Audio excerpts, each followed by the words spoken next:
इसलिए अगर बेटियां और नारियां चाहती मेरे गुरु का सम्मान न घटे तो कृपया ये सेल्फी उल्फी मत लेना। पुरुष लोग भी सेल्फी मत लो। गुरु से बहुत सट करके फोटो खींचकर वायरल करना, इसमें गुरु का सम्मान गिर जाता है। तुमको पता नहीं, ये हमको पता है। ग्राफ गिरता है।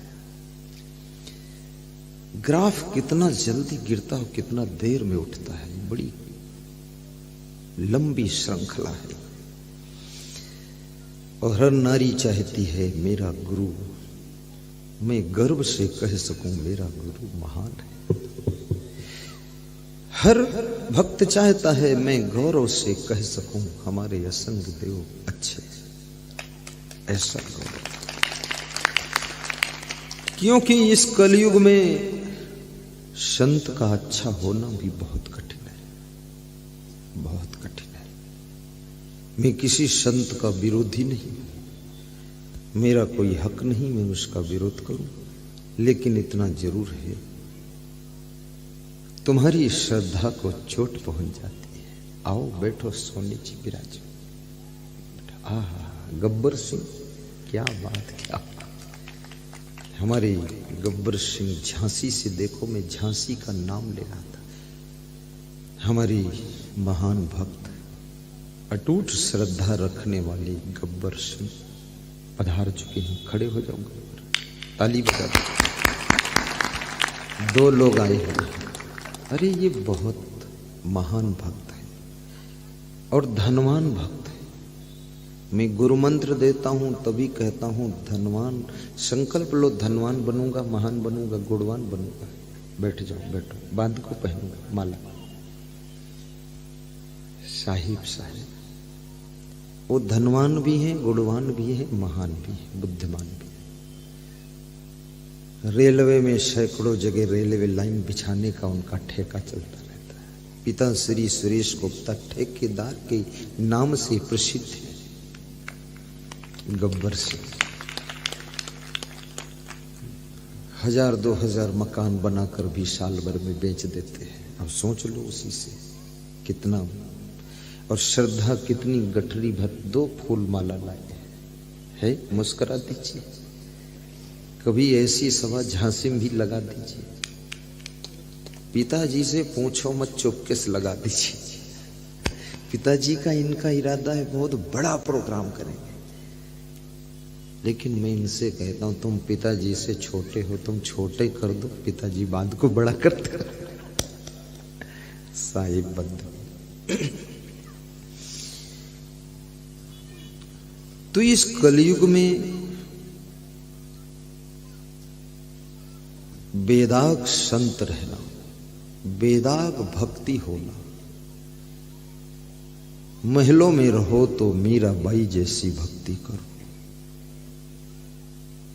और शहरों में रहो तो दतिया वालों जैसी भक्ति करो। जय। झोपड़ी में रहो, गरीबी में रहो तो सेवरी मां जैसे भक्ति करो, और आंखों से अंधे हो सूरदास जैसी भक्ति करो। परिवार के विरोध में रहो तो विभीषण जैसे भक्त बनो।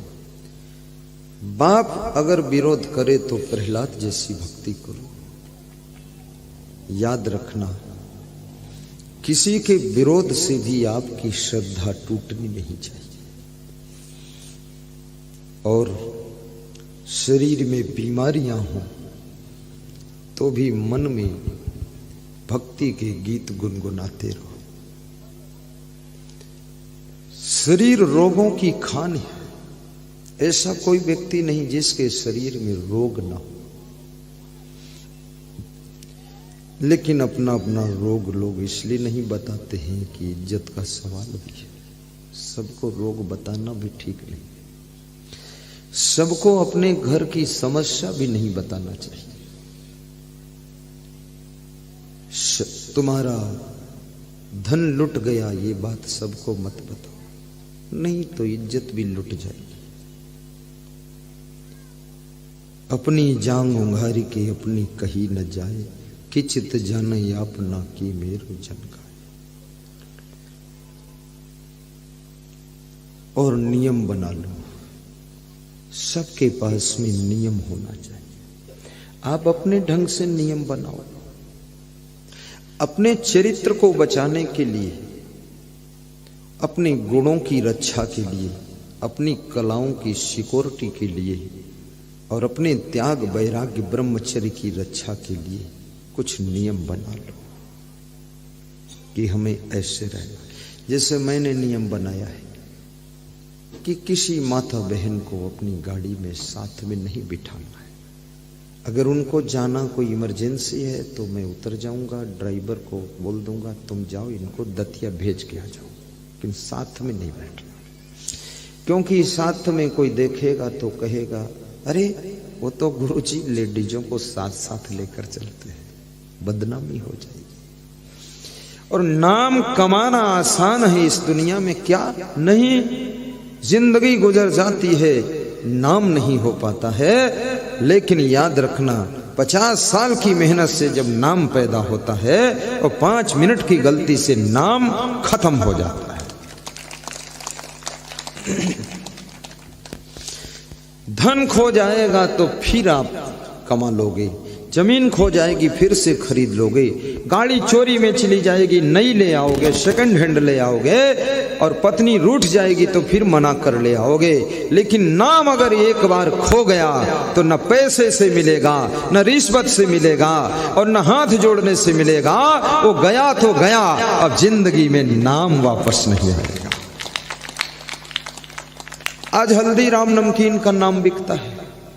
हल्दीराम, हल्दीराम की नमकीन हो या हल्दीराम की बिस्कुट हो, लोग आंख मूंद कर खरीद लेते। खरीदते कि नहीं खरीदते? बिजनेस में भी नाम की हो सकता है। बिजनेस में जिसका नाम चल गया फिर कुछ पूछो मत। बीकानेरी नमकीन फटाफट बिक रही है, हल्दीराम का नाम फेमस हो। मैं दिल्ली हवाई अड्डे पर देखा, हल्दीराम की दुकान हवाई अड्डे पर थी। मेरे देखते देखते आधा घंटे में कम से कम 150-200 ग्राहकों ने फटाफट पूरा 4-4, 5-5 डिब्बा भरवा के पैक करा दिया। सब दुकान खाली करते। मैंने कहा इतना बिकती है? तो बेचने वाला बोला कि दे ही नहीं पाता हूं, इतने ग्राहक आते। तो मैंने कहा क्या खास बात? बोले नाम हो चुका है, बस नाम हो गया। राजनीति में भी नाम बिकता है। एक बार नाम कमा लो, देखो फिर वोट फटाफट मिलता है। इस समय भारतीय जनता पार्टी में नरेंद्र मोदी का नाम क्या हो रहा है? कोई बात नहीं, कुछ तो होगा ही जब नाम चल रहा है। खड़बड़ खड़बड़ होगा।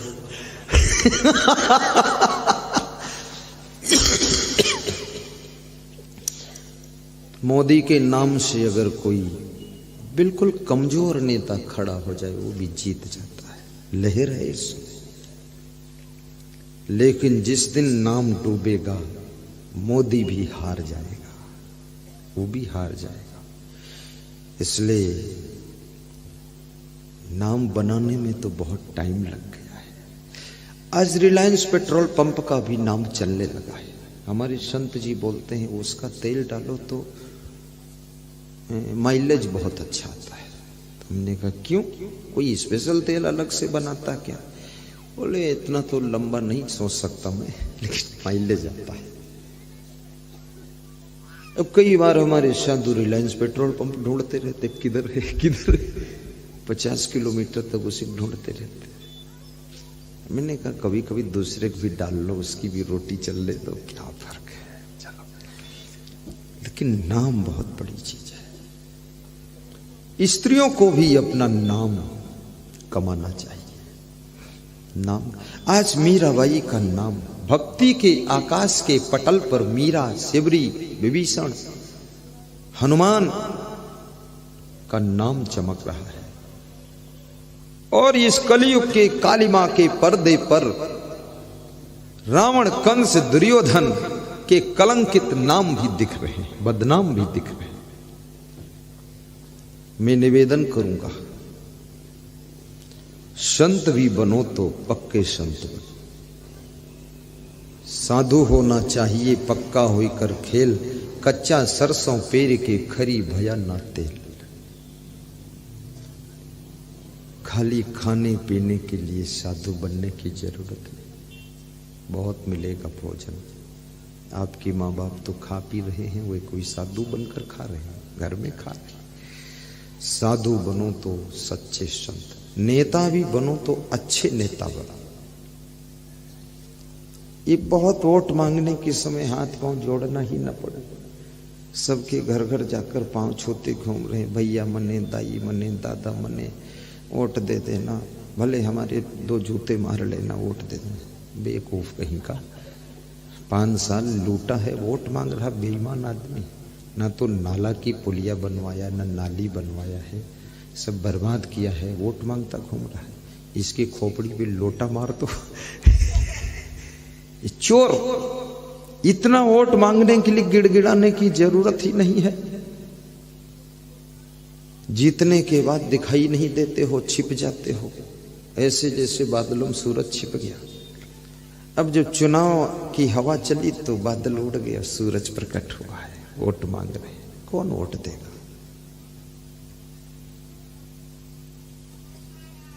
अच्छे नेता बनो, विनम्र नेता बनो। और इस संसार में यह भी याद रखना, क्वालिटी का पूरा खेल है। तुम कहीं रहो, यदि आप में क्वालिटी नहीं है तो आप फेल हो जाएंगे।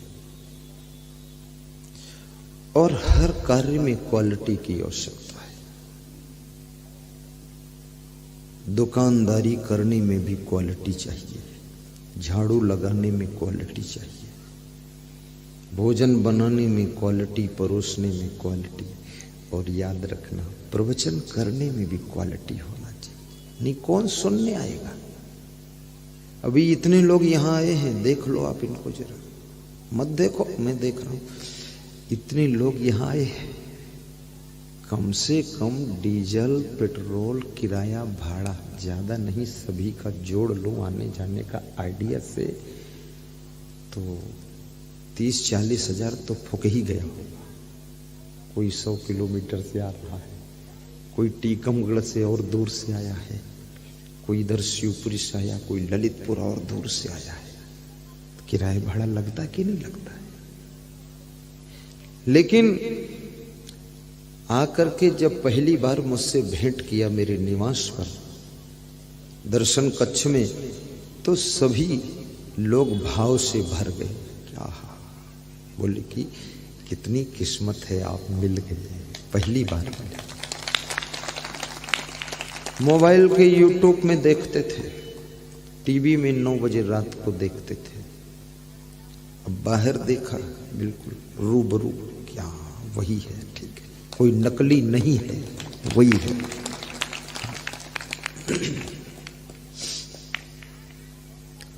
कल वो करेरा के पुलिस वाले हमको छोड़ने आ रहे थे, तो मुझको देखा तो बोले, अरे इतनी खुशी है कुछ पूछो ना। यूट्यूब में देखता हूँ और जब हंसते हंसाते हो तो पूरा मजा आ जाता है। हाँ, और बोले फोटो खींच लेते आपके साथ। मैं खींचो खींचो, जल्दी खींचो, चूको मत, फोटो खींच लो, हमको भी खींच ले जाओ उधर।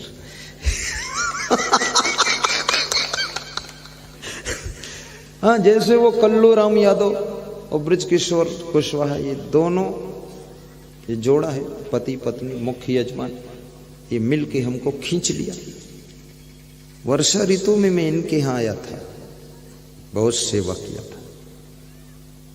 उसके पास में धन कम है लेकिन मन ज्यादा है,